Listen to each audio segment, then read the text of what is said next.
I'm Justin Mott, and welcome back. I haven't done an episode in a long time. Sorry, I was in the US for about a month. Before that, I had a big shoot in China. As soon as I landed back here in Vietnam, I had a shoot down in Ho Chi Minh City, a commercial shoot. And then on top of that photo shoot, they asked me to extend a couple days and direct a video as well. So I finally get to stay calm, and that's what this episode is about: how to stay calm in all photography situations. And this is something I feel like I'm quite good at, something I'm known for with my clients. Like, hey Justin, we never see you lose your cool. And I've got some tips for you. Some of it is just my nature, it's how I am. Maybe I don't come off as calm, I come off as probably rather excited, but you'll never really see me fully stressed out. And I want to help you guys with that. And this episode isn't just for pros that get stressed out or those chasing a professional career in photography. I've seen amateurs in my workshops, amateurs just going out and shooting, get stressed, get overwhelmed, and they miss shots or quit before they've captured that shot that they want because they were stressed out. And I don't want that to happen to you guys. Before we dive in, just a quick thank you to my sponsors for this episode, my friends over at Wotancraft that make this incredible bag here. They make camera bags, they make everyday bags. Even their everyday bags can be turned into a hybrid camera bag using their amazing modular system and their inserts. Just took this bag on a trip back to the US, took it on that assignment that I talked about. I love it. The aesthetic, the craftsmanship, the quality, it's just incredible. This is like a lifer bag. This bag's really expensive, but this is a bag you're gonna have forever. Don't go out and buy a camera bag if you don't want to, if you don't need one, totally understand. But if you're in the market, check out their everyday bags, check out their modular system, just check out the website using the affiliate link in the description box below. It does help me, it does help the channel, but again, only if you're in the market. Don't waste your money. So here are my tips for staying calm during shoots. Number one, be prepared. This one's obvious, but a lot of people don't take this serious. The more prepared you are, the more confident you'll feel. Learn everything you can about the location you're going to shoot, the client's expectations, the subject.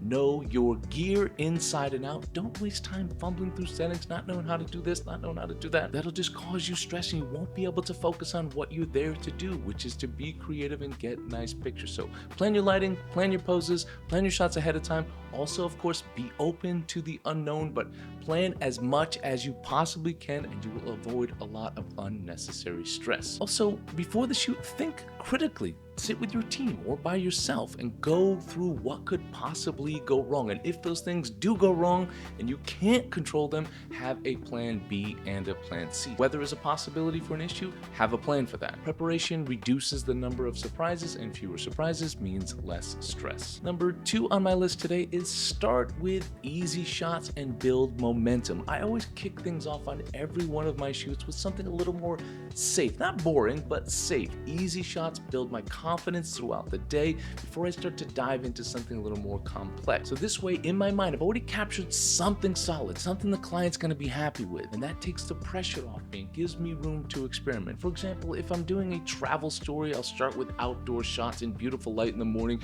and then I'll work my way into more challenging indoor settings. On commercial shoots, for example, I might tackle the simpler setups like fewer people or all natural lighting before I move on to trickier scenarios with more people, more action, more lighting, things like that. Number three on my list is to trust the team around you. It's crucial to trust yourself first and the people that you've hired. If technical aspects aren't your strong suit in your photography, I still fumble through menus at times. Hire an assistant who complements your weaknesses. My assistant is a tech wizard. I'm not. I'm decent at it, but he is a wizard. I rely on him for all things like tethering and dialing certain settings, or when you're lost somewhere in that Sony menu system and you can't get out, he helps me get out of there. If you're someone who benefits from a second opinion, make sure you hire someone whose judgment you trust. But remember, this isn't a free pass. You still need a basic understanding of every aspect of the shoot. Number four on my list is to communicate clearly and respectfully. This might be the most important bit of advice I have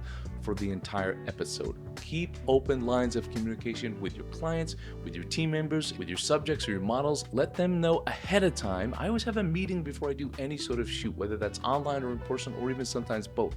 Let people know what you need from them as far as attitude, as far as punctuality, as far as what to expect. And it's not a one-way street. I don't just talk at them, I listen to them as well. I always make it clear to my team what matters to me. Teamwork, positive vibes, and respect. And that's a two-way street. When working with clients, I tell them how I operate and ask if they're comfortable with that approach. I also check in regularly throughout the day. Are we on the same page? Are you happy so far? Anything you'd like to tweak from me or from my team? This is an open line of communication. It's not constant, but I'm checking in. Number 5 on my list is to own your decisions. Clients don't want to hear, look, maybe, not sure, or that could work. They expect you to make confident calls about locations, poses, lighting, wardrobe, etc. When you're decisive, you earn their trust. Now, caution here, there's a fine line between confidence and arrogance. Learn where that line is. Nobody wants to deal with a photographer who comes off as cocky. They don't. So find that line between owning your decisions, be able to explain your decisions or justify your decisions, but do so in a respectful way. Number 6 on my list is to be a leader on set. On commercial shoots, you might have like 30 people waiting on your direction, looking to you for direction. It's your job to lead and to keep things moving smoothly. If you're not a good leader, you need to work on it, practice, get better at it. Next on my list is to never let them see you sweat. That's figuratively, because I sweat a lot here in Asia. I'm like built for the Arctic, but I live here in the tropics. No matter how much you're sweating or stressing on the inside, your face needs to project calm and confidence. Even if you're panicking inside, keep your expression cool. Don't tell your face that you're stressed, is basically what I'm saying. Or if you need a moment to think and step away for a bathroom break, do so.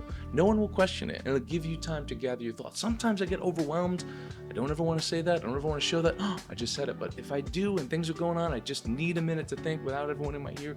I take a minute. I go off to the side, I take a minute, and I think. I don't let them see that I'm under pressure, but sometimes you just need a minute, so take it. So, final thought, stress will come, anxiety will bubble up, but instead of trying to avoid it, work your way through it. You'll learn to embrace the pressure and keep moving forward. The more shoots you do, the more experiences you have, the more you've dealt with all these different situations, the better you're gonna get. At the end of the day, staying calm isn't about never feeling stressed, it's about managing it so you can still perform at your best. Thank you guys for watching this episode. If you have any questions, ask me in the comments section. Don't forget to check out my Northern Vietnam Photography Workshop. I've got a couple slots left. That's this December. Check all that out in the link below. Stay calm. I just didn't stay calm. I got really excited there. That's it for today, guys. Don't forget to like, share, and subscribe, and don't forget to have a wonderful day.